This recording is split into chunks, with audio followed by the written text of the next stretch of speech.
Okay, welcome everybody to the Beer and Skittles podcast. This week we're going to cover some shows that have been out that just finished, some new shows, and one new movie that we both watched.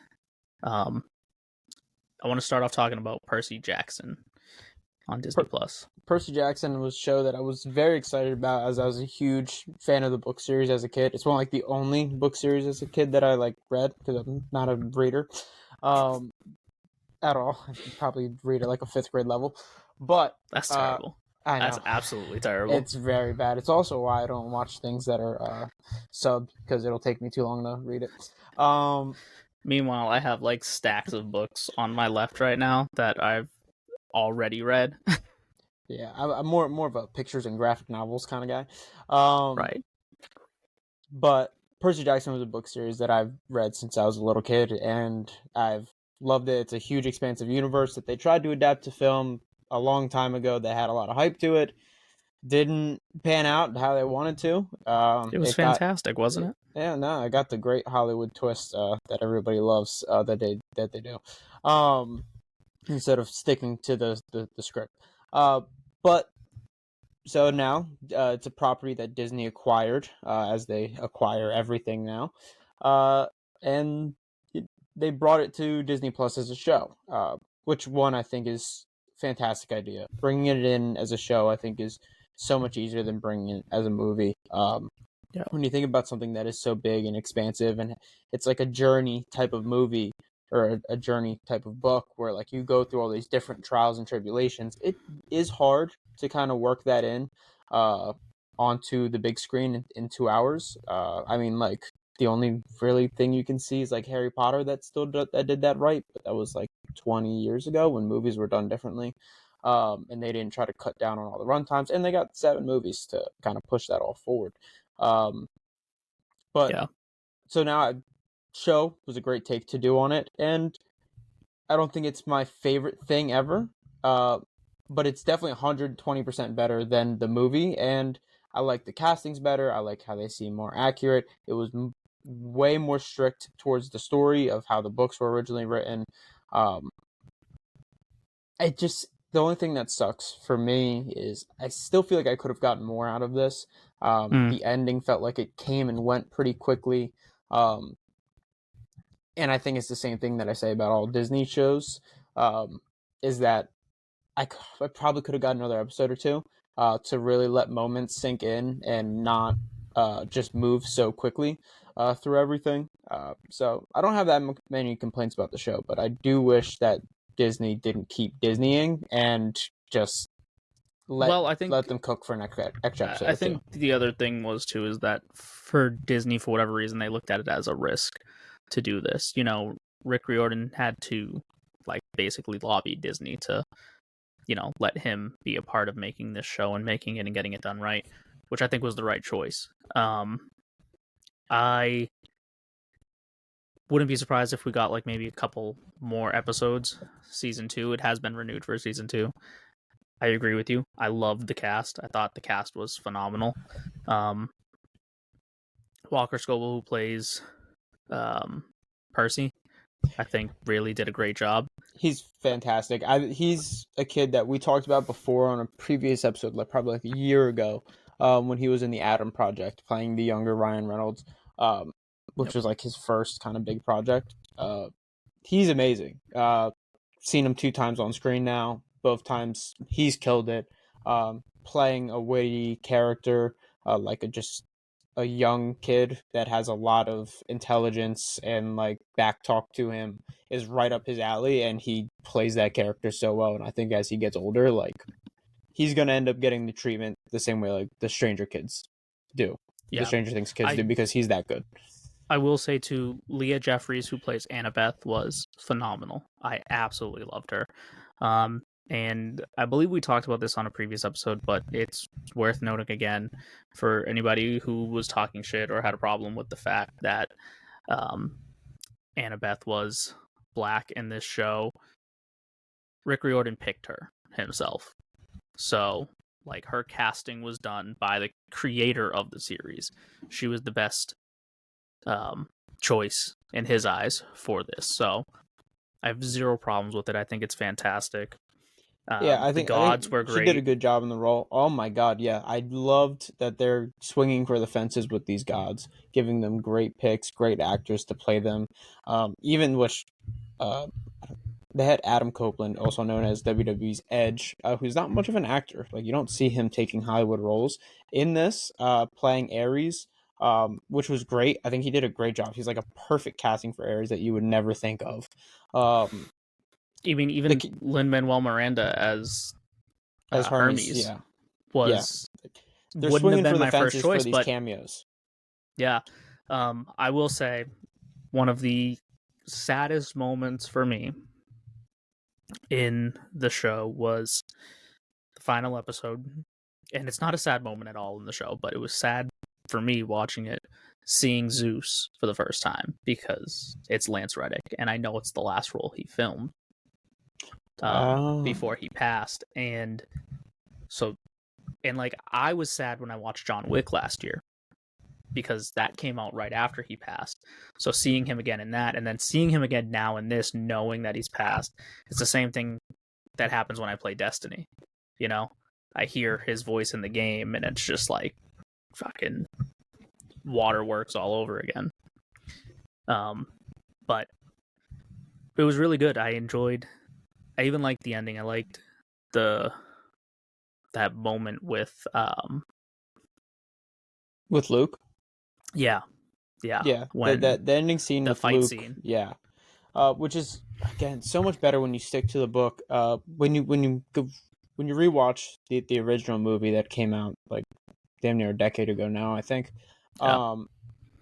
When you go back and you rewatch that, the ending really gets cut short because they show you that Luke was the bad guy, and they also don't even tie in Kronos at all, which is like the entire plot of the whole series. Like The whole that's where series. the entire series leads to Kronos, in the last book, but whatever. Um, but they show Luke as a villain before he even gets to Olympus, which kind of takes away from the surprise and the fun of the mystery who stole the lightning bolt.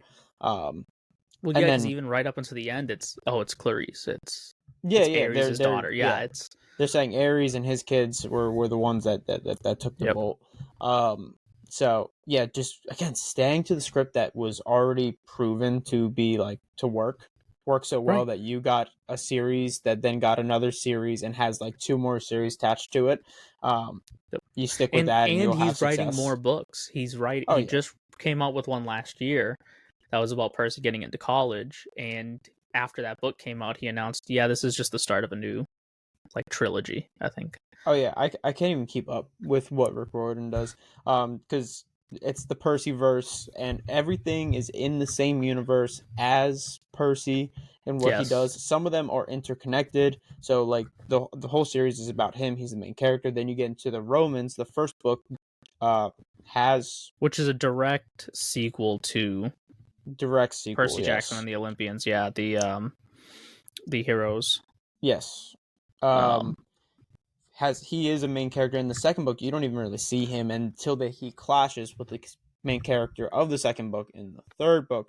It's it's a whole journey that it takes you down, and then there's so many more spin-offs that he's come out with since I've stopped keeping track of what he yeah, I does. know they have the Egyptian ones and the Norse books, and And there's the other books that character. tie in and have Percy in them as well. So there's Yeah, other ones within the Greek mythology that just take place with different characters at different camps and stuff correct. and There's etc.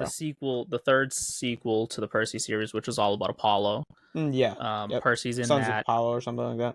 Yep. And then there is a new book that had come out just recently that's actually all about Miko, who isn't in this the show yet. I don't remember when we get introduced to him in the series, but it's a really cool like world, and I'm interested to see like where they go with it and how far they expand outside of the original series. Oh yeah, The limitless possibilities for them, and I hope Disney continues with it. Again, I thought the casting was great. Sticking to the book was amazing. They swung for the fences on the gods, which is what you hope for because they're well, small and cameos that even you can go out the for. special effects were fantastic. I thought the monsters looked great, all of them. Oh yeah, I and loved the Medusa episode. She was oh, fucking awesome. so good. Giving them an interaction and a back and forth again compared to when in the original movie, you don't get that. It's just he Yeah. goes there to kill Medusa. Well, Yep. now they're there. She kind of saves them. They have the interaction, the back and forth of, talking about the history because this is But also another about thing. Athena, yeah. Yeah, that I love about books and movies and TV shows and video games that bring in history and mythology is that the writer did research before Yeah. they didn't just say like, I knew a little of Greek stuff, I'm gonna write a book. Well, it's one No, of the they things do that research on the mythology and they tie it in God of heavily. War That's why I does love it, God of War and does it. the game Hades, which was a fantastic game, and that's getting a sequel. But so Like, you have to yeah, acknowledge the history and the mythos that goes into this new mythos that you've created based yep. on their mythos.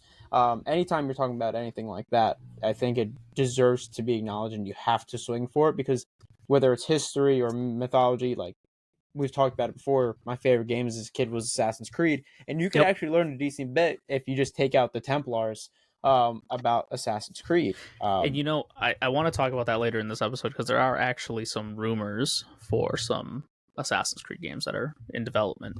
But before we even move on, there was one thing that bothered me about Percy. And All I don't right. know if you noticed it. The show felt like it was made for TV. Every time a scene ended and it faded to it like cut to black as if a commercial was going to play. Did you notice that? I did not. I Ev- really didn't. it really bothered me. Every time like a scene ended in an episode, like before we went to the next scene, it like did a hard cut to black. And I know that's where a commercial would have won.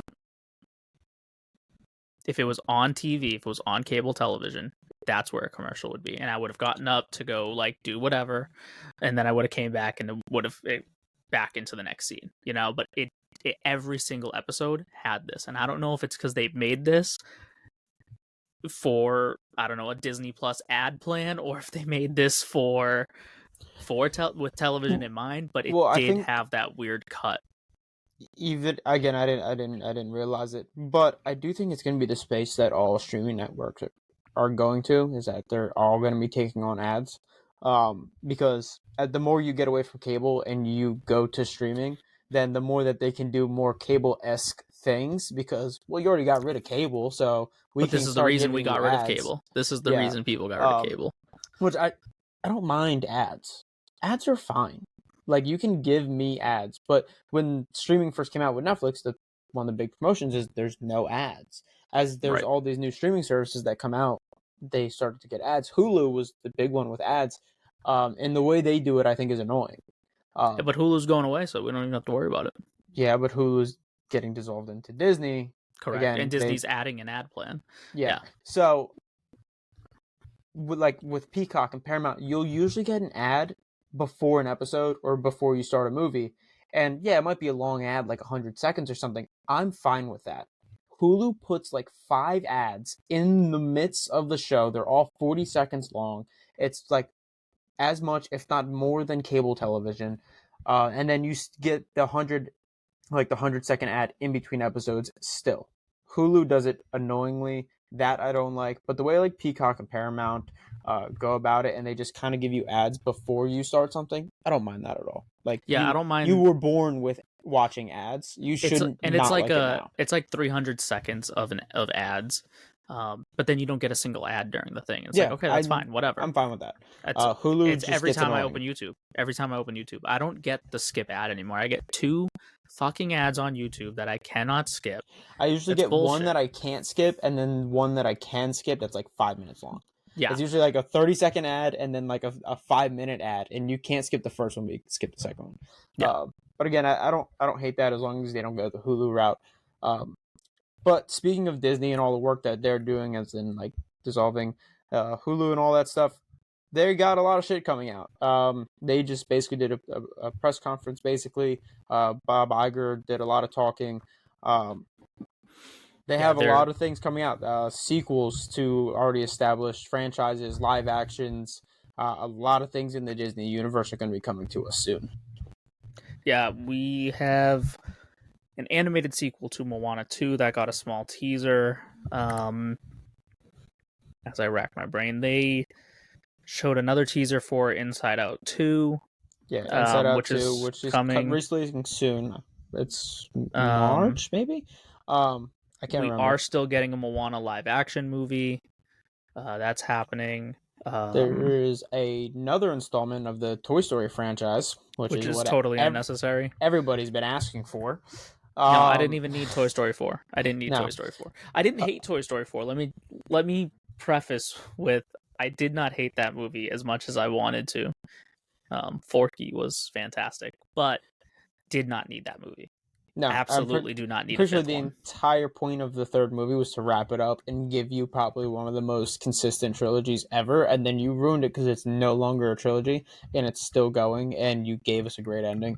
But now there's a fifth one, and this one brings Andy back, I think. And they're bringing Andy back, I think, yeah. Where he's like trying to get the toys for his kids, which is a weird premise. I don't know who like goes back to look for their own toys to give to their kids, especially like your exact toys. It's a little weird. Either way, though, that you already gave away. So yeah, the poor girl that's like had Woody and Buzz and all them, and that still has Buzz and Jesse, is now gonna lose her toys because Andy's being a dick. yeah, I don't know. Yeah, I don't need it. I'm sure it'll still be good. Again, a lot of Disney sequels. Frozen is getting a third movie.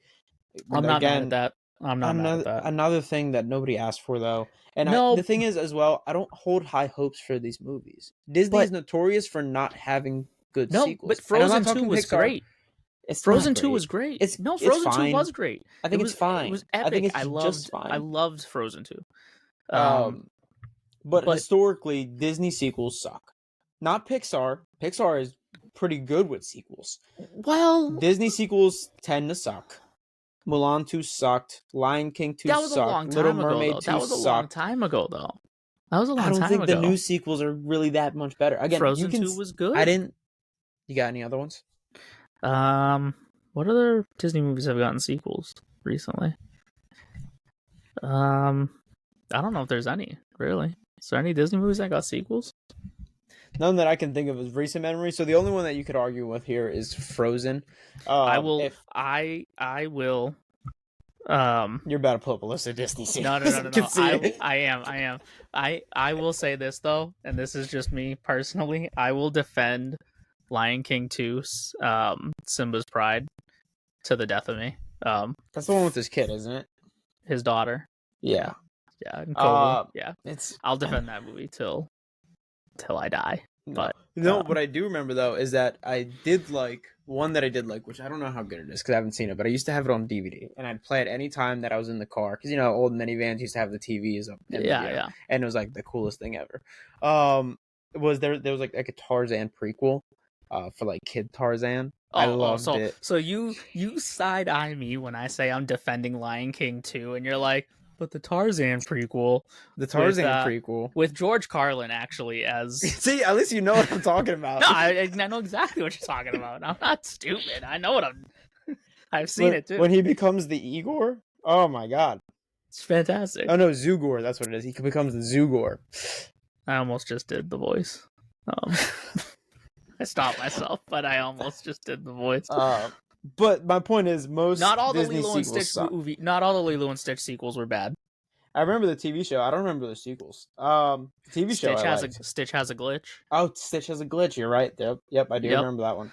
And then there's the one where there's the movie that leads into the TV series where we find out about all the cousins. I think that's the third one. Yeah, I do remember liking the TV show. I remember there being the movies now that you say them. I guess they're not all that memorable, though, because I could not tell you all that much about them. Absolutely. I think the only other one that's had, like, the Goofy movie had a sequel. Not terrible. Oh, I actually just rewatched that, like, a week ago. I watched the Goofy movie, and then they're like, I forget what it is. It's like Goofy Movie Extreme or something like that. When Max goes to college, and they do the X Games thing. Extremely goofy movie. Extremely goofy movie, yep. So I mean it's such an underrated movie, Wait, the Goofy okay, I movie. got a couple. I got a couple that are not terrible. Ready? Bring them Lion to King me. 1.5. Okay, I'll give you that one, but it is the same movie. It Just is the same movie. it's Yes, the you're same movie, just with the commentary and a little bit extra Timon and Pumbaa. So it's just Lion King with comic relief. Kronk's New Groove. It's fine. The Rescuers got a sequel, The Rescuers Down Under. Um, You gotta give me something better than that for an the argument. Tigger movie. Winnie the Pooh has had some sequels that are not bad. Okay, The I Tigger guess movie is good, and I like the Heffalump movie. the Heffalump. Yeah, I like the doesn't Heffalump. um doesn't Eeyore have a movie as well? I They think make a so. bunch of them. They've done a bunch of them, yeah, yeah. Which I don't mind. I don't mind that. There's some other things I know that Disney announced during their earnings call. We know Star Wars is getting more movies. There are 2 movies currently that we do know for sure are happening, that are coming out soon anyway, is the Mandalorian and Grogu movie and the Rey movie, which takes place after Rise of Skywalker. So, which I'm fine with that. I'm fine with that. Some people I don't think are because they didn't But like I'm it. excited. I'm excited for Daisy Ridley to get another shot at playing this character. And Well, I think even though I wasn't happy with the choices they made story wise at the end there, making her Palpatine's granddaughter, I'm hoping we can move past it. yeah, And but my thing as well is, I didn't like how they ended the trilogy, but I also hate the fact that Star Wars always says that they have to do a trilogy. I would like to continue with these characters yeah, after the trilogy is done.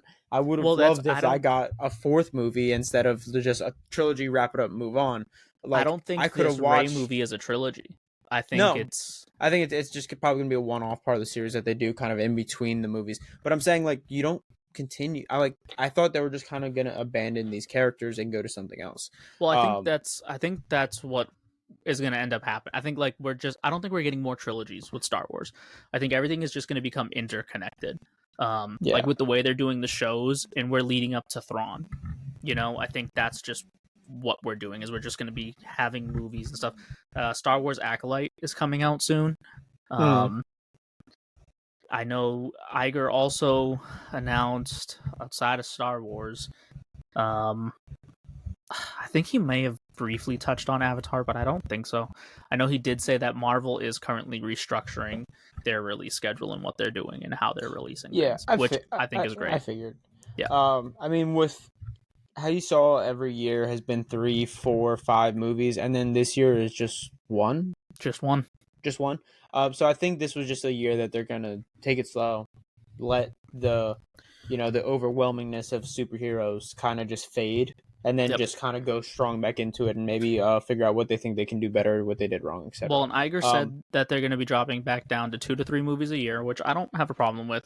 Honestly, I think even 4 movies they can get away with. They've done it and it's been fine. But he did say that, and it'll only be one Disney Plus show. And I think a big part of that is because of budget, especially you look at some of the budgets they spent on She-Hulk and Secret Invasion. But I don't think that's the solution. I think you just need to let showrunners make shows instead of the executives, which is now happening with Daredevil because of the strike. And you'll drop your budget. Look, Echo's budget was a fraction of the cost of everything else. So they've shown that they can do it if you just let the right people that know how to make shows make shows. Yeah, I think the problem with Disney, which it's not a problem because they have done what they've done and they're so successful at it, Right. but it's the fact that they are this huge organization, and they definitely work from the top down, with everything. They put they put everything in the hands of the CEOs and let them delegate it, and a lot of times they do not. So I would like them to be like, hey, we got this writer and director team. They Yep. are handling the project. We are stepping back. Yep. That is really, I think, the best move for them, because then you can pump out all those projects. And I don't think people get tired of superheroes. I don't think people get tired of Disney shows. I don't think any of that is really a problem. I think it's the problem that anytime you watch them, it feels like you're watching the same thing. Well, When and you that's the when you thing. give them different People directors and writers and all that stuff, every show and movie isn't going to feel the same. It's not going to feel formulaic anymore, which I get. The formula is what made you successful. Yep. But it's getting tired, so you kind of have to let other people work. Well, it's funny because when the superhero boom started, there were people who said that, superhero movies and comic book movies are a fad. It's a trend right now, and it's trendy right now. But it'll go the same way that Westerns did, and they will disappear. People will get bored, and just like how, and I don't think I agree with you. It's not that they're bad movies and that it's trendy. But you're right. It's the same thing with Westerns. They were the same movie. It's the same movie. You start making the same thing all the time. Yeah. It's no different. But that's why, like, nobody said, oh, what the fuck? We're seeing Spider-Verse this year? No, because it's a great movie. Because it's fantastic. It's told by people that aren't Disney. They have a story. The writers and the directors and everything, they are doing their own thing, and it's coming out amazing. People just don't like bad movies. People don't like bad movies. Look, Madam Web's coming out, and I'll tell you, there's one reason why a lot of people are going to see Madam Web, and it has nothing to do with that story or how fucking good it's going to be, because it's not. It's going to be god awful. I know the reason why everyone's going to see it. Seinfeld. Sydney Sweeney. Yeah. Who's got the last name Seinfeld? No, Steinfeld. Yeah. You're thinking of Kate Bishop. Oh yes, you're right. No, yeah. My girl already said we gotta see Madam Web because because Sydney Sweeney.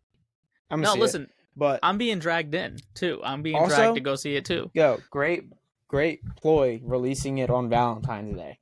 That's a good one for them because that's how they get a female audience in a comic book movie on Valentine's Day. Yeah, you release Madam Web with Sydney Sweeney. Good for them. I'll keep my hopes up for it, but I'm not. I mean, this whole. I'd never want to go anything with negative mindset, but most likely it'll be trash. Just realistically, like if I were to bet on it, it'd be trash. But I'm going with my. I'll tell you what, the superhero movies that I've gone into with a negative mindset and was not proven wrong. I went into a negative mindset when I saw the Fantastic Four remake with Miles Teller. God awful, trash. Well, I went into Venom 1 and Venom 2 with a negative mindset. If you expect disappointment, you'll never be disappointed. I was so disappointed because even with as low as my level was, I could not believe the trash I was handed. Yeah, that entire universe sucks. They need like Andrew Garfield or something to come in and save that bitch. I don't think he wants to. I think he realizes like it's not worth it. Yeah, it's not worth it. Outside of the movies that Disney's announced for their animated stuff, as well as Marvel and Star Wars, a couple other ones was Alien is getting a new movie, Alien Romulus, that comes out this year. I'm excited for that. It's the same director as the remake for The Evil Dead that they did back in like 2012, I think. There's also 2 new Predator movies in the works. A sequel to Prey, which released last year on Hulu, which was really good. And there's another one called Predator Badlands, which is supposed to be somewhat in the near future, is the setting for that one. I think taking different time periods and different settings and just dropping a Predator in, like Assassin's Creed style, that's the way you fucking do Predator, and I think it's gonna be awesome. I think it can work. I think Prey just had the dumbest Predator ever. Like the fucking special ed Predator landed there. But she outsmarted him. Fucking barely. Dude, he sucked. He was the worst Predator. I didn't say it was a bad movie. She outsmarted him. It took so much more to take down these other Predators. Which, you know what's on the note of Predator, this did just happen recently, so condolences to Carl Weathers' family and everything, because he did just pass recently, and he was in a lot. Star Wars, he was in The Mandalorian, he was in Predator, the original, and it's Apollo Creed, man. Crazy for me to say, I thought he was already dead. He was literally just in The Mandalorian. I didn't pay attention. Unbelievable. You know why I thought that? Because I automatically associate him with Rocky, and he's dead in the franchise. So he died in real life. Yeah, I, I, I was like, oh fuck, that's Didn't he get sad. killed? Didn't he get killed by a Russian like 30 years ago? No. Um, Disney had one other big announcement. I'll let you handle that. That's your Oh, bread and butter. Disney is making probably one of the best decisions they can make when it Ugh. comes to jumping into the video game space. Like you have to acknowledge this.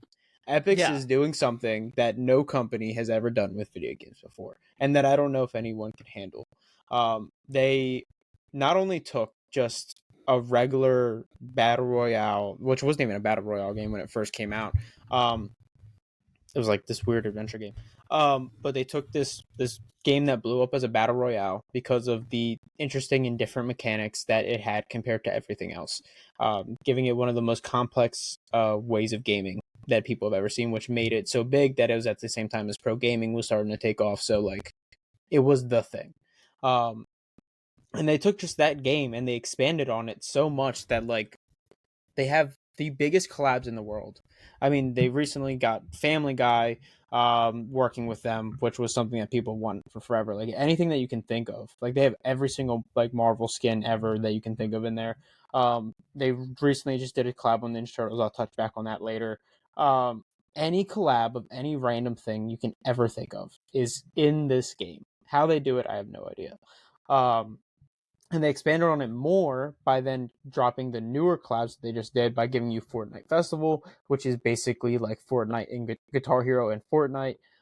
They have Rocket Racing, which is a collab that they did with Rocket League, where you are basically getting like an advanced Mario Kart with Rocket League cars, and then also in Lego Fortnite, which again one of the biggest collabs. Lego put like invested 2 point something $billion to get Lego Fortnite. plus they have the other, which it was already in Fortnite prior to. I don't know what it's called. You'll know. Prior to like Lego and all of that joining, where people can like basically like make their own like game and Oh yeah, shit. so Like, they have creative, yeah, which is basically any you can be a creator and you can make your own world. And I've played I've a lot seen of some creative maps. incredible I've stuff yeah though. they do some crazy things. I've played a lot of creative. I never made a creative map. I don't know what goes into it. But they have things where you can do training in, where you can do some things that are absolutely different. Like I've played horror games Yeah, in there. Like the mechanics and how people like get that done. I have no idea because I've never done it. But yeah, so it's this whole expansive thing that, again, no company has ever done before, and that I don't know will do anytime soon. And Disney is buying into it. They invested 1.5 billion, I believe, into Epic Games, and they basically released like this teaser with not a lot of information, but Bob Iger came on and said that they are teaming up with Epics and Fortnite to make this interconnected game where you can explore, play games, buy merch and gifts. So from a lot everything Disney. Yeah, from and everything Disney. And so it's, I guess, kind of interconnected into the Fortnite universe. I don't know if it's a separate game that Epic is creating or if it's an attachment to Fortnite, like everything else that they've been doing. But it looks ridiculous. If you see the teaser that they put out for it, I mean, you can see like an Avatar world, you can see a Nightmare Before Christmas world, you see the Disney castle. I mean, Marvel and Star Wars and yeah, it's yeah, you're seeing the most expansive video game company working with the most expansive entertainment company in yeah. the world. So the possibilities are truly endless for what they're about to do. Um, again, it's just a smart decision on Disney's part. Yeah, and Don't go I out into wouldn't the be game space. surprised. Give them the ability to run your games, and I Fortnite think you'll have lost a lot of success. skins recently, right? Like they didn't they lose a lot of like they won't show up in the store anymore. Um, like some of them were Um, the superheroes and stuff. I wouldn't be so surprised if all of that stuff comes back. I think a lot of the superheroes are still there. I know they did cut out, I think, some skins from returning, for ones that they believe are horror based skins. Um, like I believe even like things that might seem scary to children, because Mm, on different modes of the game, they have different ratings. Which is also an interesting thing, that you can play the same game where you have different modes that are rated differently. Yeah. Um, so like they basically cut skins out of there. I just saw some of the Marvel skins in the shop the other day with like Scarlet Witch was just in there.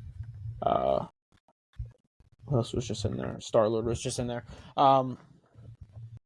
But yeah, but there's still more that they can do with on the Marvel side. Like they did an entire Marvel season, which is where you get all of these like collabs and stuff with like way before I was even playing the game. But I'm sure there's gonna be even more because there's so much that you can fucking do. Oh, especially if they're teaming up with Disney entirely. That. Oh yeah, you're gonna have like every character out. Like you're gonna start having like Monsters Inc. characters. You're gonna. I mean, they already did a Jack Skellington one, but like Moana, any Disney, like because you don't really get Disney characters. Yeah. Like they do a lot with Marvel. They do a lot with Star Wars. They have like a Star Wars event like once a year. They work with them a lot in different things. But they don't really do too much with Disney itself, as in like But I can Pixar, Disney understand that a little Pixar. bit, and that might be why they want to make their own mode where they can put more Disney skins. You don't want Cinderella, Disney's version of Cinderella, running around with an AK, right? Yeah, I mean, I guess that's true. I'm trying to think of what Disney skins they have out there. I do know that I have a Jack Skellington one. Mm-hmm. I cannot remember what other skins they have out there, but I want to say it's the only one that I really know of. But I like But they even do. they're throwing $1.5 billion at the company. I wouldn't be surprised if you see like the Navi. You know what I mean? Like you see Avatar show up. And, Oh yeah, no, 110%. They already showed them. I think it's part of like one of the yeah. worlds in there. It's super exciting. We really have no information on it. But what I also think is intriguing about this, and it's coming at a time when we are about to see a huge jump in technology. Yeah. Disney didn't say, "Hey, we're making a video game." They said, "We're making a universe where that Well, I think it's also." also because of the big push that the video game companies are making towards VR, Yes, and tech that's companies like Apple are making in. And to be fair, what Apple is calling their headset is VR. It's not. It's AR. It's augmented reality. It's not virtual reality. yeah, but the point is here. So VR is a thing. It's became a thing. It's Yep. still on the minor scales of what it is. It's for people that really love gaming, and it's used for only certain things, and et cetera, et cetera. PlayStation, Vision, Quest, all they Yep. have their thing. But it's the same pattern that we've seen for the last 2 decades. Apple, like, something's invented. Apple takes it. They put out the first version of it. It's expensive. Nobody wants it. They shit on it. 5 years from now, it's the norm and no one doesn't have it. And then everybody else starts making it and it becomes the biggest thing and Yep. the best thing ever. So on the time where Disney comes out and says, "Hey, we're making a game. We're making a universe that also has real life implications where you can buy things physically that will come to your door." Not just in-app purchases, like physical things that you can roam around. It sounds like you can roam around a town and shop at it like it's Disney Yeah. World. Well, and that might be, it's like, oh, you can't get to Disney, so come virtually to Disney. So I'm I all on think, board for Ready Player One. oh, Like yeah, I'm here for it. yeah. I I think it's no do. coincidence at the time that this is happening. They are going to make some big pushes, and Disney knows what's about to happen in Yeah. the gaming landscape. The only issue I have with like all the digital and virtual stuff is that like you still don't physically own anything. And so it can always be taken away from you. And for people who are like, "Oh no, that's not true. They can't." Sony did it just recently. Oh, And Funimation is doing it. we gotta we didn't even prep for this, but all the rumors are going around about Xbox Dropping games on PlayStation. dropping games on PlayStation because they might not make another console. Yeah, but there's also another reason for that too. Xbox realizes Xbox bought Activision, they bought Blizzard, they bought all of these big companies, they bought ZeniMax in hopes that people would drop their means of playing a game in order to go play it on the home console now, right? Well, the largest group of players for Call of Duty are on PlayStation. Those players are not dropping their PlayStation to go play on Xbox. So Xbox now has to look at, because look, PlayStation. I don't know if this was a mistake or if it was a proper plan on their end. I think when it comes to Microsoft, I don't know if in their vision of buying all these games that they were like, oh, we're going to make money by bring people to Xbox. I think they just want to give people the titles and say, we're going to make money off of these titles because that's where the money's at. No, because they sued. Sony ended up having to sue them because they wanted to pull Call of Duty and make it an Xbox exclusive.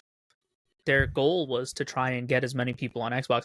In all honesty, what Xbox should do is stop investing in consoles, because they're not beating out Sony and they're not beating out Nintendo outside of they're not beating them here in the US. They're not beating them in any other market. Dude, since the release, like, I think PS3 was a competitive market, or Yes. that gen, the PS3 and Xbox but PS4 blew them out of the water. PS4 blew them out the water, and the PS5, dude, like, there was the shortage and you couldn't get Xboxes and PS5s at first. It was real soon before you could get an Xbox before a PlayStation. And nobody wanted them. People were waiting and paying extra for the PlayStation because they didn't want the Xbox that bad. Yep. And so if Xbox was smart, what they would do is they would fully invest in their Game Pass and Xbox Live and make that. You want to have a service where you're just selling games and people can play. I think that's the plan now. I think that's where they're going. And invest in PC, because you're still making the money on PC. It's also, Microsoft.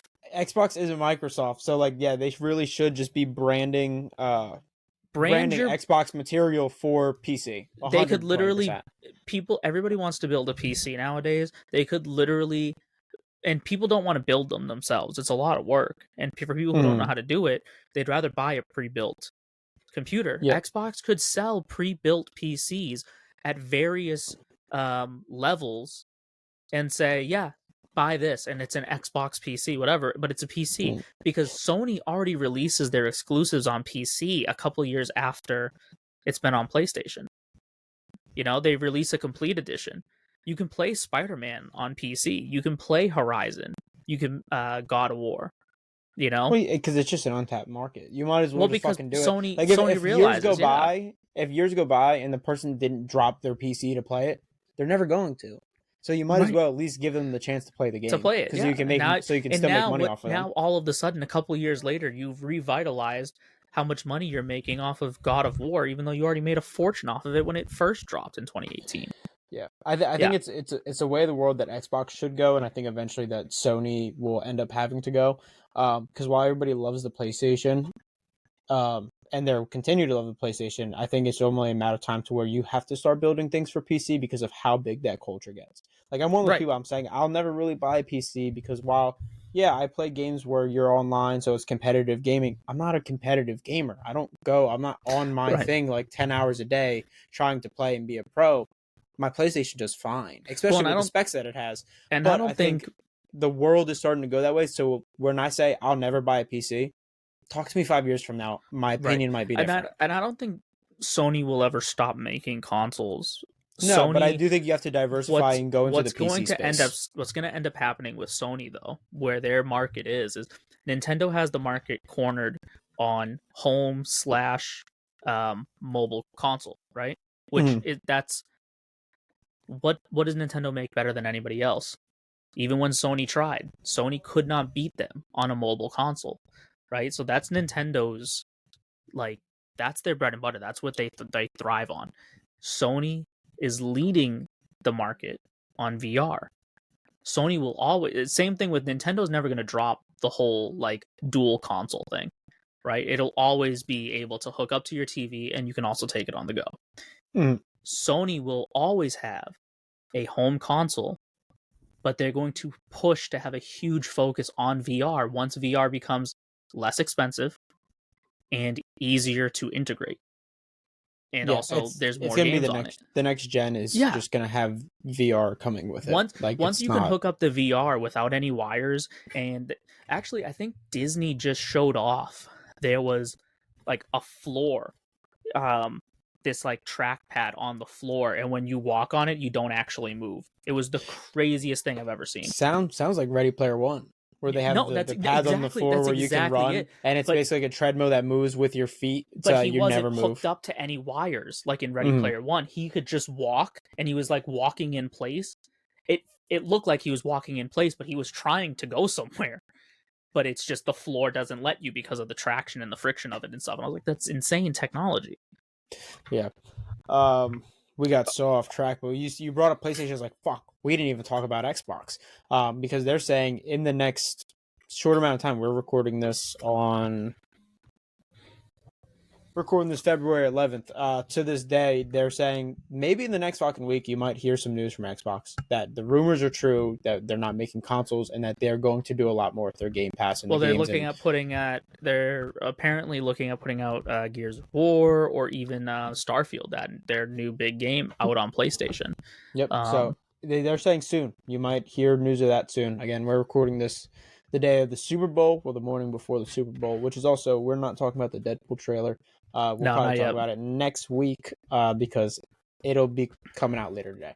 Where are Speaking we of going? speaking of video games, before we move on to the next show that we watched, Assassin's Creed. I read a rumor just the other day because Assassin's Creed is dropping their hub thing, where like all of Yeah, the Assassin's Creed will be in one hub. Assassin's Creed which is Infinity. another just look into the future of what gaming companies are trying to do.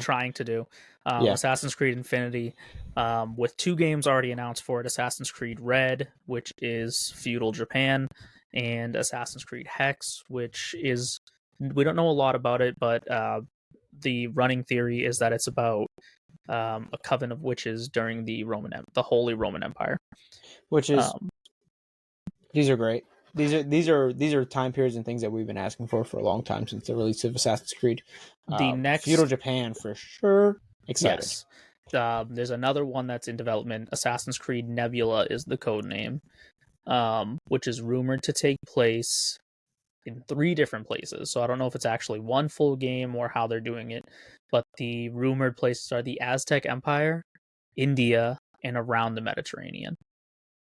Sign me up for the Aztec Empire for Assassin's Creed. I'm all the in. above. You know what my favorite thing is about watching, which is what I didn't really love originally about the Assassin's Creed games and what they did for a while, but that they're starting to now by expanding to different places in the world. Because before it was just Eastern Europe around the Renaissance and all that time. Yep. And then a little bit into America.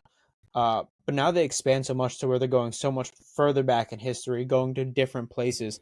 I love looking at the clothes, looking at the designs that they use. Yeah. It's one of my favorite parts of the game. Like originally, you're like, whoa, like the assassins, like the assassins' robes. Their robes are sick. But then you kind of saw the same thing every game because they stayed in the same period, around the same places, same area. Yeah, but then you see the expansion, and then like when they go back to Egypt and they go,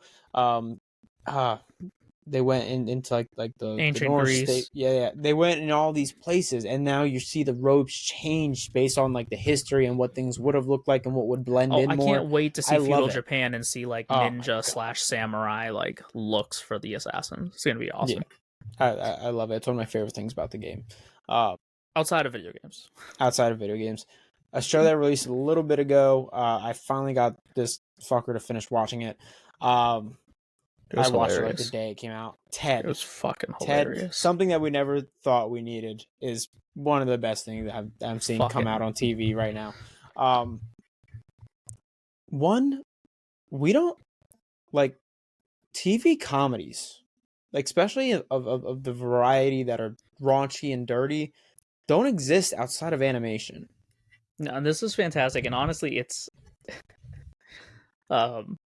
crazy that people are responding so well to it, considering how like it's a market that I feel like isn't tapped. We're missing that. Like I'm saying, like this is a sitcom, basically. Like it's a sitcom, no way around it. But it's dirty, it's raunchy, it makes jokes, it has cutaways, it has the sense of humor that real people have. It's not like I'm watching an episode of Friends where they're making corny jokes. It's Seth MacFarlane. It's the Family Guy type of comedy, which is very fucked up at times. And it's so fucking funny. Like the first Oh, episode. the dad. Okay, the Oh my dad is god, he's fucking fucking hilarious. It's so much of like the first episode. Like, I was talking to somebody about it, and they're like, "Well, I'm like the one of the opening scenes is them sitting around at dinner, and like, how do you have great scenes? You need talking scenes, and the best way to get a talking scene is to have dinner, to eat. Like, that's why you see so many movies, and I challenge people to go and watch movies and watch shows and see how many scenes there are of people just sitting around a table and eating because it's a place to talk, right? And they're barely eating. You barely see them eat. That's why there's so many restaurant scenes and movies and stuff like that. And they're sitting around at dinner, and it starts off automatically with Ted. Come on, just say it. Just say it, Suze. Say it, Susan. Just fucking say fuck. Say shit. Say damn.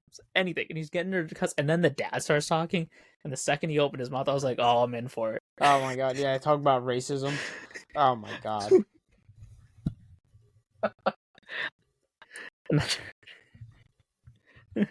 I'm not racist. I love Rocky. What the fuck does that mean? Apollo Creed. And he won against an Italian who's, if you consider them white, which I mostly do, is just the funniest fucking shit. Isn't this the speech that got you kicked out of our cousin's wedding? It's so ridiculous. And then when they flip it on her and like, hey, well, you used to cut all the black Barbie's hairs first before. It's just so. And I think the Boston accent probably makes it even funnier. It's automatic comedy. Like when you talk about the Boston accent, it just automatically makes everything so funnier. Much. And I like even then when they go to school, which is first of all, Ted, like all of this is opening episode. Ted shoots the TV, and then he has the hookers. And yeah, which is so random. Why make myself feel bad? Like, we know future Ted loves hookers, and he does that. But this current Ted is so innocent. He's never even smoked weed yet. Why does he have the hooker? There's so much in the show that are references, or like this pays off later in watching like Ted 1 and Ted 2. And then when he goes to school, it's like, oh god, Johnny, am I gonna be safe? I'm scared. Yeah, there was what did he say to him? A lot of white kids in the school, huh? And he goes, yeah, I mean, Boston suburb, there was this one Indian kid once, but they got him. The fuck does that mean? What does that mean? They got him. He never explains it. He never explains it. Absolutely fucking hilarious show. I was like pissing myself laughing. I came into it pretty excited. I went into the show pretty excited because it's Ted. Like, I think it's one of the funny. It's 1 and 2. 2, I don't think is underrated. 2 is still 2 is so underrated. No, it's not as like great of a movie as I think Ted is with the storyline, the emotions, and everything. But it's hilarious. It's funnier. It's funnier than the first one. I laugh more at Ted 2 than I do at the first Ted. Yeah. It's so fucking funny. So I went in. I was like, oh, like this will be cool. The trailer wasn't all that much. Like, it's like Ted popping out of a thing. I'm king of the wieners. Like, it's not like it's like they throw out the cheap jokes because they can't really give you the good hard material in the trailers. And I think I loved his cousin. Blair was a great addition. She was fucking awesome. And honestly, if they do a Ted 3, I would love to see Blair come cast back. Somebody. Yeah, I'd love to see them cast or even use her, if you know what I mean, depending on how far into the future it takes them to make another Ted movie. But I think there's so much that pays off. Like, you get them when they first smoked weed for the first time, and they were like, yeah, we'll never do this again. The one thing I didn't like, the one payoff I didn't like, was the Thunder Buddies one at the end of the show. I was waiting for it though. I was waiting for it the whole time. No, I was waiting for them to do it, but they made it seem like they just came up with it when they're like 16 years old. I'm like, I thought they did this when they were like 5 when he got him. Which honestly makes it even better that they started at 16. Hey, I got an idea. Teddy, get the guitar. Fucking.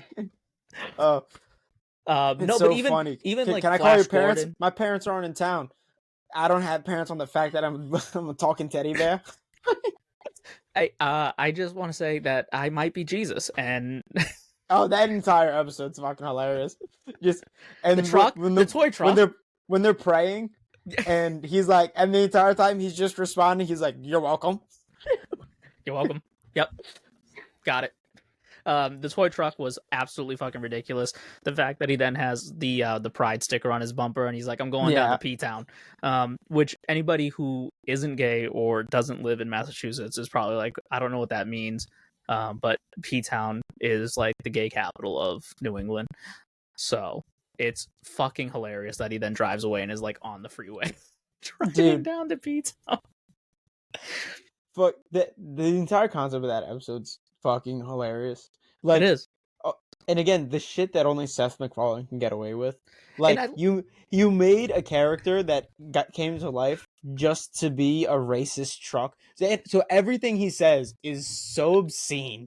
It's ridiculous. And I loved even the end of that episode of, well, why you like this? Because I'm gay. Because I think of men. He's a fucking truck. It's so fucking funny. The mom was hilarious. I love the mom. She's such a fucking sweetheart in that show, but she's hilarious. Like it's the naivety. Yeah. I'm trying. Whatever.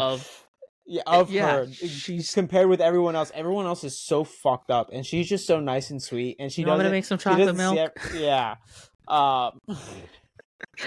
It's great. She plays so well with the cast there. Yeah. The porn episode is fucking hilarious when she then goes and tells the priest. And I love it. It's got such a Family Guy thing of like it's a serious moment. It's a real moment that the priest has with her. And it's like, I don't think like that, he thinks less of you, whatever. So the girl, when she was getting choked, did she seem like she liked it? I think I gotta go, Father. Yeah, that's probably best. See you next week. I fucking loved it. There was another like callback in that fucking. And I'm drawing a blank now on which episode it was. The episode. This isn't the reference, but the episode where they call the school bully and they pretend to be his dad. Oh my god, they pretend to be his dad. So fucked up. But then they get attached to him and they start acting like his dad. It was the absolutely funniest shit I've ever seen. Oh, it's a small thing, and I don't know if it was supposed to be a reference. It's the porn episode when they're at the store. And I love that every time Johnny comes up with a fucking backstory, it's about like a wife that's fucking had a miscarriage or they lost a kid or whatever. Like his life is in shambles. When they're in the diner and they're pretending and he yells at the waitress. He's like, I think my wife's having an affair. He's like, whoa, why did we go here? It's that and like he's always got diarrhea or something. Like it's fucking hilarious. And when they're in the porn store and they're waiting for them to swap shifts and they're reading just the back of the VHS tapes, and then Johnny's reading them whatever and he's like, the fuck is wrong with you, Johnny? He goes, it's improv. You're supposed to yes and me. What are you doing? And it just immediately brought me to Ted 2 when they were at the improv. Hold on, I gotta look this up. All right, Max Burkholder. That was the guy that played John or young Mark Wahlberg. John. I so much credit. Fucking, I saw him in the trailer. I was like, he doesn't look like Mark Wahlberg at all. No, not sounds exactly fucking like him. He was awesome. There was no way so good that you can sound that much like Mark Wahlberg, and he killed it. He was hilarious. He's fucking great. Yeah, my God. I absolutely loved the whole show. It was so fucking funny. I know that Seth MacFarlane said that when they approached him with the show, he said, okay, yeah, I'll do it, but we're not nickel and diming it. You need to make the CGI look fantastic. Ted needs to look great. I'm not doing a show that doesn't look good. And then when coming up with the idea for the story, he figured that, the whole cast for the adult cast, Mark Wahlberg's a really busy guy. He's huge in Hollywood and all of these other people are going to be busy. And he figured there's probably a lot of story potential and comedy from when he was younger because he's had Ted since he was a kid. So he was like, yeah, prequel. That's what we'll do. So I really hope that I don't know if it's been renewed for a second season or not, but I wouldn't be mad at another season of Ted, and I wouldn't be mad if I this brings could us a Ted 3 in the future. I could take fucking 10 seasons of this if Yeah. it keeps going on the pace that it is. I have not laughed so hard at a TV show, and I don't know how long. I don't even know if there's a show that's made me laugh this much. Yeah, Like a legit sitcom comedy show.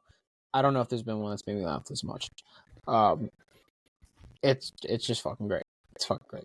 Do we have other places we want to go here? Not with Ted. We have one other thing to talk about. There's one movie we both saw just recently. Oh, fuck, and dude, that's one of the main points we're supposed to hit. I think, yeah, we talk about this movie, our thoughts on it, and so kind of let people go. This is the second weekend it's been out. Yep. Argylle. I didn't know too much about the movie going into it. You know, you see the trailers, but the trailers really don't tell you much other than that this is a star-studded spy thriller. Yep. Which it was. Yeah, which it is. I'm not saying they're misleading you. But the first thing that kind of catches your attention, I think from watching the trailers that seems odd, is the casting, which is something they acknowledge later and why things look the way they do. Henry Cavill and John Cena being your two, what they show you to be as the main spies. Well, yep. I think it's interesting because of what those two look like. You don't see big boxy dudes in spy thrillers. No, and they actually talk about it. He brings it up. No, in they the do. Movie. They bring it up, which is what I'll get to. I think it's interesting because with John Cena, you're buying John Cena. Anytime you have somebody that's famous for something that isn't movies in your movie, which he's famous for movies now, he's a fantastic actor. But he started out as John Cena in the WWE. You are paying for his likeness. You paid it for people to see him on screen and automatically recognize him. It's not like getting Jake Gyllenhaal or something like that. They are actors. They are known to be actors and play roles. He's known as John Cena, and he happens to be an actor. So you always want him to look the same, which is why I think it's an interesting casting. But then with Henry Cavill, he's a huge guy. He's fucking jacked. But he's an actor. You could tell him to bulk up or slim down for any role, and he'll do it. And because no one cares. But he was bulky. He was big. That's not really what you see when you think of spy movies and thrillers and action movies like that. You think of like a Jason Statham or Keanu Reeves or these slimmer in shape guys that look like they can blend into a crowd but still be, like or like the movie did, Sam Rockwell. Yeah. Who was fantastic. Was amazing. So that basically it's hard to say how much I can say about this movie because it's still recent. I don't want to give spoilers, and it's so all over the place in the best way fucking possible. It gives you a trope, it hands it to you, and swerves 10 different directions before it gives you another one, and then does the same thing. That's Matthew Vaughn as a writer director, and he's awesome. I loved the movie. I thought it was really fun. It was hilarious too. Like, I didn't think the movie was going to be as funny as it was. Like, I went in, like, oh yeah, it's going to be kind of quirky, but I was laughing so hard. The end fighting scene. Yeah, no, with the smoke. With the smoke? Yeah, oh, it was my God. Best scene in the movie. My girl was sitting there looking at me like, this is so corny. I was like, this loving is every fucking fantastic. This is the best thing I've ever seen. It's a callback. It's shot beautifully. Honestly, it's shot amazingly. Like, it's funny, gorgeous. But it's violent. Like, what's it's hilarious so too cool. Is I don't think it's real, because at the end of that scene, when Bryan Cranston's character is watching the footage and they're watching them, they're just spinning. But like, we had just seen them like in the air holding each other. It's like, did they think that they were just doing all of that? Like, how much of like all of that choreography was just in their heads, or if it was no idea. But it was fantastic. It was so great. Also, I don't want to diminish because it's a great fun action movie, and with all these crazy twists, I don't want to take away from. This was an amazingly shot movie. Yeah, no, it was the beautiful. Camera techniques, they had the sets, everything they did in this movie was amazing. Like, it was so beautiful. Like, the beginning scenes where they have to shoot back and forth from POV shots, switching in characters, because then you have Argylle in the shot, but then you have Aiden in the next shot, and then you have her POV lens, which has a different filter on it, and then you show her face. Like, The editing was crazy. so fucking good. Yeah, every time she blinked and They it was like him. And it was hilarious. Like when she's in the bathroom on the train, you yeah. know, and she's like every time the door closes, it's either Sam Rockwell or Henry Cavill, and you don't know who you're gonna get. And it just Yeah. so ridiculous. And they're not just switching characters because they have POV shots of her. You can tell they either use a certain filter or they had a different type of lens for her because it was almost like that fisheye POV type of lens on her. Yep. And then they cut to her face, so they're using a lot of different techniques in the scene. I'm sure it was not easy to pull off at all. No, I'm sure they filmed it. And this is part of the reason, looking at the fight scenes and stuff like that, there's a reason why. Oh, choreography was great. And this is a reason why people have been fighting, and it gets turned down every year. There should be a stunt category at the Oscars for stuff like this. It's fucking fantastic. Or you look at John Wick. You're not acknowledging the work that went into the John Wick movie because you don't want to acknowledge stunt workers. I dare any of the heads of the Academy to go do that shit. You know what I mean? Like it's not it's not the same. And it's like, oh well, it's not. It is acting, and it's a different skill set that an actor needs in order to be able to be in character and then do all this shit. You know, like we recognize musicals. Why aren't you recognizing action movies? I think it's the fact that it's just being so snooty about it. Oh yeah, 100%. Having the stick so far up your own ass 100% to say that it doesn't count. But like, I can get that there's bad action movies. There's absolutely. There's bad everything. There's bad every kind of movie. But I know the trope of bad action movies, and I understand it. There's fucking our dad likes bad action movies. Listen, I like a bad action movie every now and again too. There's certain people that just love to go to a theater and watch things blow up, and people play into that. And there's directors, executives, whatever. So I get when people are like, "Yeah, don't include those movies." Yeah, don't include the good ones. Like this was a fucking fantastic movie. We're not saying to include those ones. Like there's a difference between a movie that just has a bunch of explosions and gunfights and whatever. But when there is one that has amazing fight choreography and these amazing stunts that look beautiful, like it brings you in more.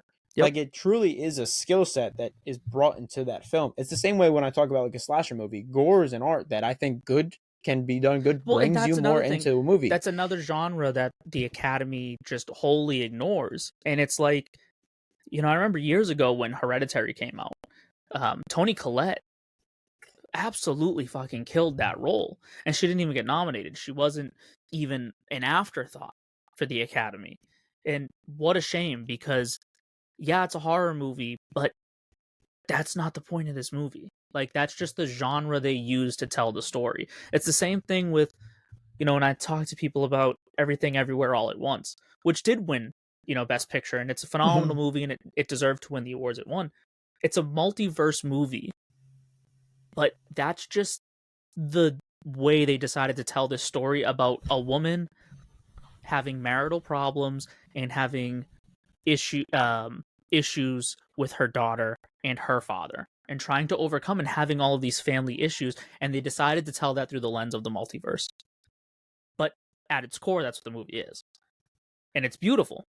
It's the same thing with any other. The genre shouldn't matter, but the Academy fucking stick up their ass. They can't fucking acknowledge a great action sequence, a great fight dance scene like we got in Argylle. God, dude. That scene had better choreography than any fucking musical that's came out in the past fucking year. No, it was it was fantastic. It was so fucking good. And the cast was awesome. Catherine O'Hara was great. Bryan Cranston was fantastic. Samuel L. Jackson, star-studded cast. Bryce Dallas Howard is such a great actress too. Like, not enough credit.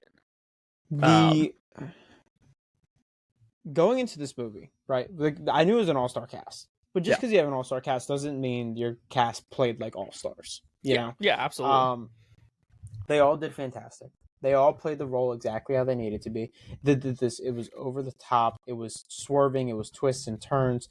It was amazing. And I went into the movie and be like, oh, it's just going to be a fun movie. I go into it, I'm starting to pick it apart because it's telling you where it's going. It's got these twists and turns. I'm going this way, so I'm kind of picking the movie apart. I don't want to get into like too much, or if I am, fucking skip ahead. But when they're saying who is Argylle, Aiden Yeah, says he's let's Argylle. let's spoilers here for Okay, this part, yeah. because let us get into this whole Argylle thing, because there is a post-credit scene to this movie. So if you haven't seen the post-credit scene or you haven't seen the movie, stop listening here. The reveal of Argylle. Yeah. So when you first meet Aiden, he does this whole thing. He's dressed up and everything, but then he says, "You predicted my life. I'm Argylle." Yep. And then where it gets messy and I think convoluted is that, okay, so he's Argylle. Who is the character that's what? John Cena. Whoever. Yeah. Who's the John Cena character? We're not showing him. So sometimes it shows him as the John Cena character in this. Sometimes it shows him as Argylle. Sometimes Conway is Argylle herself. Like, to me, when she's looking in the mirror and stuff. Yeah, I was like, I see where you're going, but this feels weird and convoluted. Like, I'm like, there's a lot of plot holes here. What's going on? But it's because it walked me down a path that I thought I was going down. And then it turned left, right, up, down, backwards, around, through the fucking roundabout, back to where you thought you were, just to make another right. It was, so then I'm interested. This movie did a great job of keeping you on your seat, keeping you interested. There's not a moment of that movie that you should have been on your phone, because you might miss something. Yeah. And it does a good job of telling you, hey, keep watching, keeping you interested. If you're going to see a movie in theaters right now, go and see Argylle. It's a movie that when you see it, it's a theatrical experience. You should be in a theater to watch it. Yep. You could watch this 3 more times and you could have a different experience watching it every time, but you will never recapture what you had the first time you watched it. Yeah, no, because it takes you in that many different directions. There's twists of that movie. And for anybody confused, so it's revealed that Aiden does tell her that he is Argylle at the beginning, but that's because he couldn't tell her the truth. Otherwise, she would never figure it out, or her brain would fucking haywire, explode or something. I don't know. So it's revealed that she is Agent Rachel R. Kyle. So, and she was brainwashed, and all the books she wrote was actually her life, and Aiden is Watts. Yes. From the book.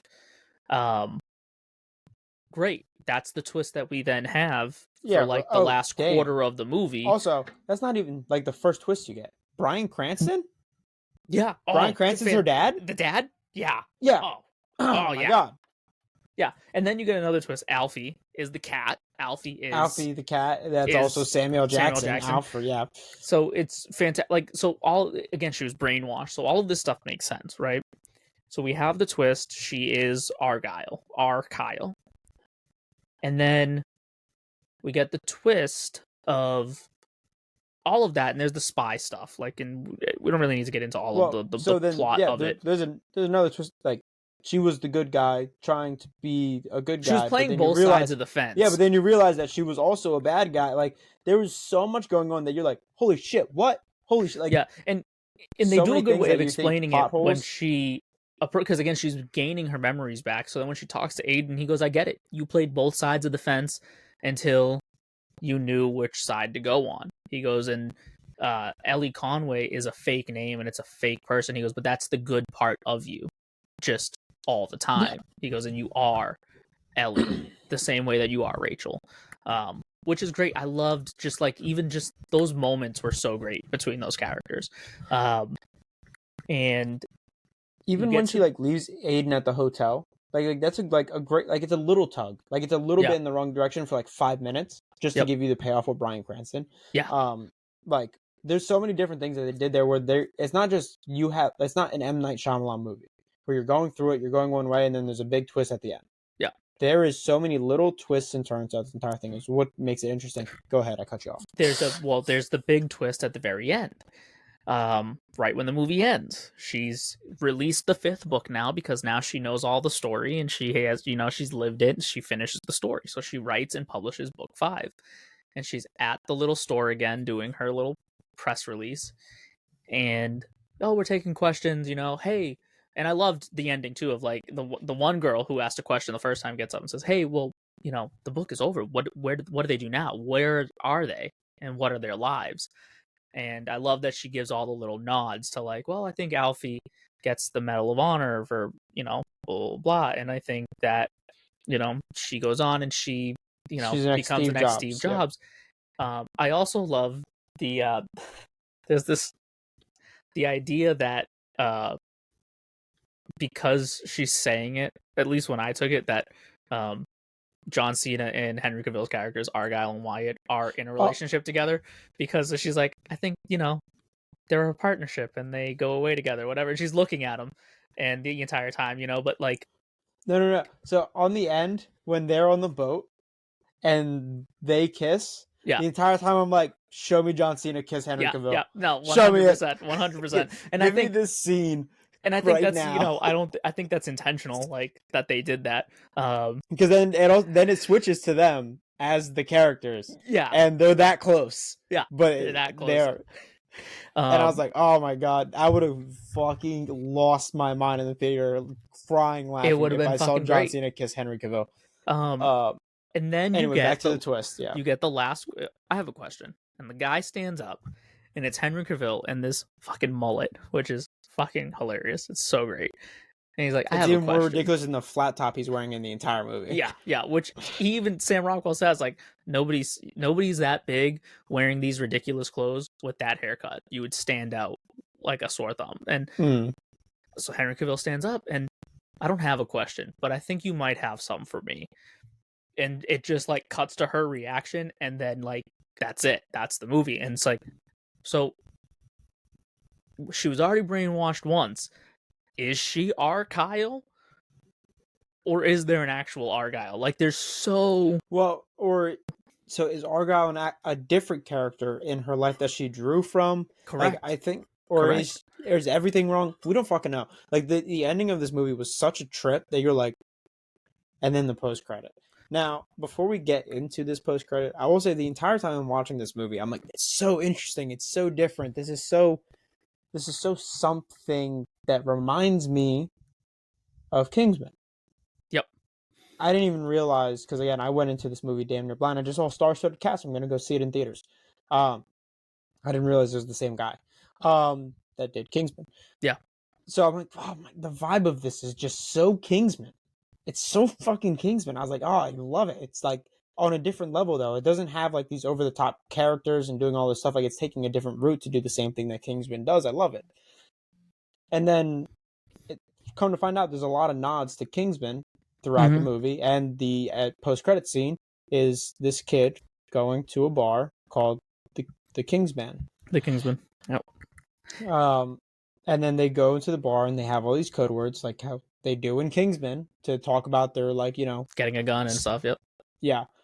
And it's just such a trip. I was like, what is this? What happened? And then when that scene ends, it cuts to, and he's Argylle. That's the reveal that he is Argylle. Yeah, he is Argylle. I guess he's a younger version of Henry Cavill. It then shows the picture, the poster of Argylle Book 1, and it says Book 1, the movie, coming soon. So there's a couple of things that I take from it. Either one, Argylle is a completely different person that she drew from, which is weird because they had already established that she is Argylle. And that when she looked at Henry Cavill, he's like, you don't need me anymore. In the scene with the Secret Keeper. Yeah. So it's like, okay, so maybe she's not. She could be Rachel Kyle, but Argylle's still a separate person, like you said, that maybe she pulled inspiration from. Maybe it was her teacher or something.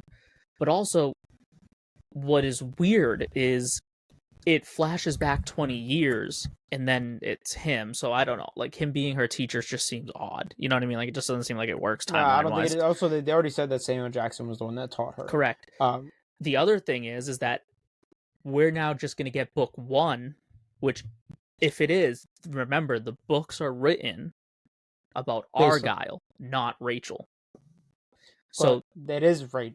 See, that's the thing, though. That's the thing. Because they were written by her so that they could get the intel of what happened. But if they're adapting, like, going back and looking at it, it's the same thing. It's really her in all of these scenes. Yeah. But it's Argylle because she wrote the book about Argylle. So it's all trippy. So it's weird. It's like, is that actually Henry Cavill? Because we do see him, though. That's what makes it confusing. Well, and oh my god, I don't know where it's going. I'm No. gonna have to read so much online. I already started reading so much. After I left the theater, I was like, I don't know, what is this? What is happening? I had to look it up. I started looking things up. Yeah, so there's a bunch of nods to Kingsman in there. Apparently, there's like a Statesman beer, which is like back in the Golden Ring. It appears, which is how they run a distillery in the American chapter of the Kingsman. Compared to the tailor shop that the British run to hide the Kingsman, which now I guess they have a bar 20 years ago called the King's Man. And Yeah, I think I guess they're gonna make the books that were written in the movie into movies themselves. right, but I it's think that's what weird. it's saying. Yes, that's exactly what So it's saying, but it's weird that Henry Cavill as Argylle shows up at the end during her press tour, her book tour, and he's yes. like, "Yeah, I don't have a question, but I think you might have some for me." So he's real. How? What the fuck? How is he real? We already established that she was Argyle. So like it is confusing.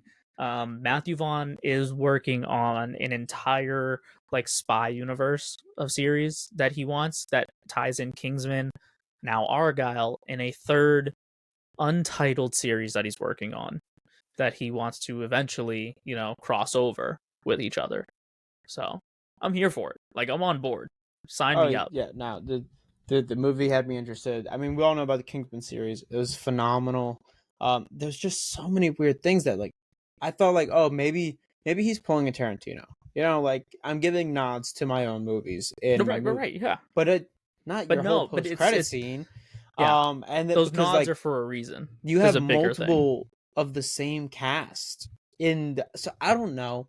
Well, that might be just his way of bringing back, like, you lost Samuel L. Jackson in the first movie, But I if you want to guess. have Samuel L. Jackson back in some capacity.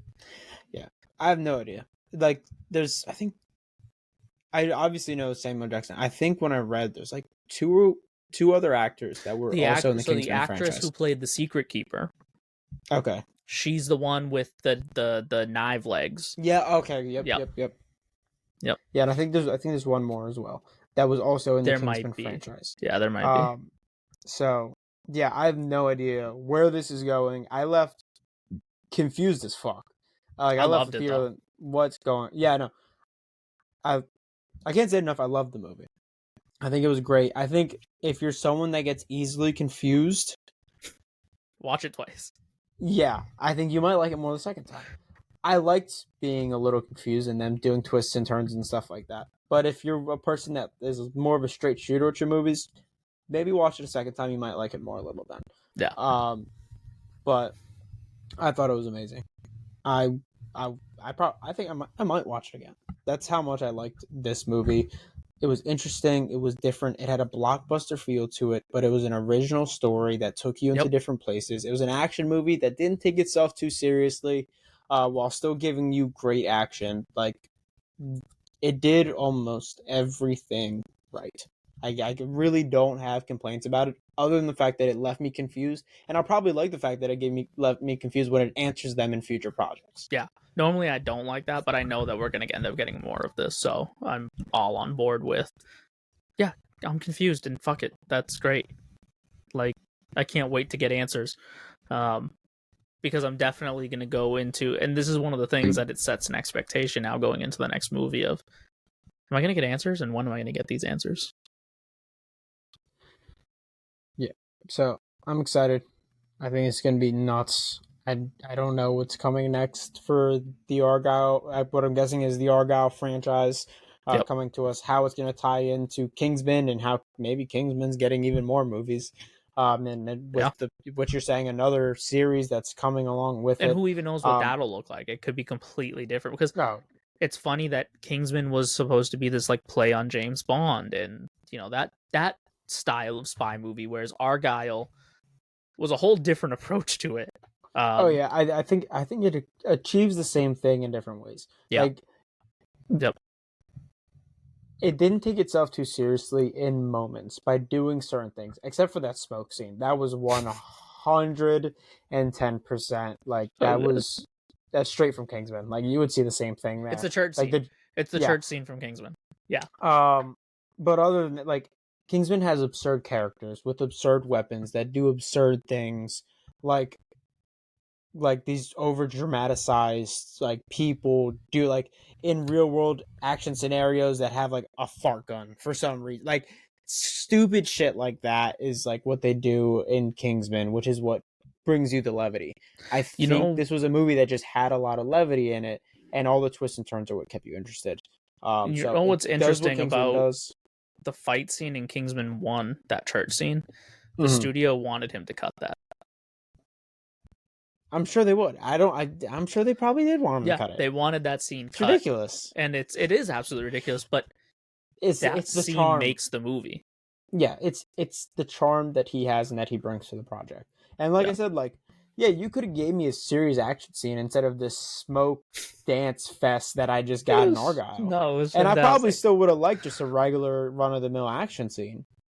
But that, but you know what? You know that what? There was brought me in even more. There was another action scene that I loved that was fantastic. Her skating scene? The skating scene with the oil. Yup. Absolutely fucking fantastic. And it's such a cool, and even like they're about to kiss because they think they're gonna die. So it's like, wait, am I an actual skater? Like, are those memories real? Yeah, no, like, except for the accident. You're you were pretty good. Okay, you know, fucking knives on her boot. No, I like his response. He was like, kissing's good though too. Sam Rockwell was hilarious. He's about to die. He's just like the whole time he's such a horny dude. After he tells her that they were together, he's like, yeah, but we could fuck right now. Like that. Yeah. He tries to do it multiple times at the end of the movie. Once they get on the same page. Yeah, he killed it. The whole cast killed it. The movie, go see it and see it while it's in theaters. It's not like I'm very much big on supporting movie theaters. Yep. But I'll be honest with you, and you don't need to see something in theaters. Like I just saw Mean Girls the other weekend, and you don't need to see it in theaters. If you want to wait for it to come out on a streaming service, go ahead. I think the only reason I push people to go to the movies is the experience is different. And, no, the experience is different. I think but how you experience anything is how you remember it. So, like, if you go to the movies and people are talking during the movie and it takes you out of it, that's going to be your memory of the movie. Can't stand it. I'll pause the fucking movie until you stop talking. But at the movie theaters, you can't do anything about it. So then but that becomes your experience at the movie. That's your memory of the movie is. And 10%. Oh, it was bad. I didn't like that movie. Why didn't you like it? Somebody was talking during the movie. That's nothing to do with the movie. But that's what I'm saying here. See it in the movie theaters because you don't want the chance to bring your phone out. Like, that's my other thing with the movie theater. Everything matters in this movie. So that's why I urge you to see it in theaters. Yeah, you could go see Mean Girls if you're a Mean Girls fan in the movie theaters. All power to you. I did because I just like going to the movie theaters. I'm a movie buff. I like going there to see movies. But you don't absolutely need to, and I can understand where you're like, I'll wait for it to come out on a streaming network. Yeah. This one don't. No. Do not. Just watch it. Spend $10 to see it on the biggest screen with the best sound and the best color possible because it's fantastic. Yeah. Very much worth the price of a movie ticket wherever you are, whether it's fucking $10 or $20. The range is somewhere in there. I think it's worth it. But on that note, I think we ran through the clusterfuck of an episode we just had. We talked Disney, we talked Ted, we talked Argylle, we got into some, console wars stuff, all over the place here. A little bit of everything. But hopefully you guys liked it. Let us know what you did like. We always like to know what you guys are most looking forward to when we come on every week. So hit into our comments and DMs and tell us, hey, like, we'd love to see more movie stuff, more console stuff, more video game stuff. We're doing these episodes all over the place to see what you guys like because we love it all. That's why we talk about it. But thank you for tuning into this episode for the Beer and Skittles podcast, and we will see you next week. See you next week.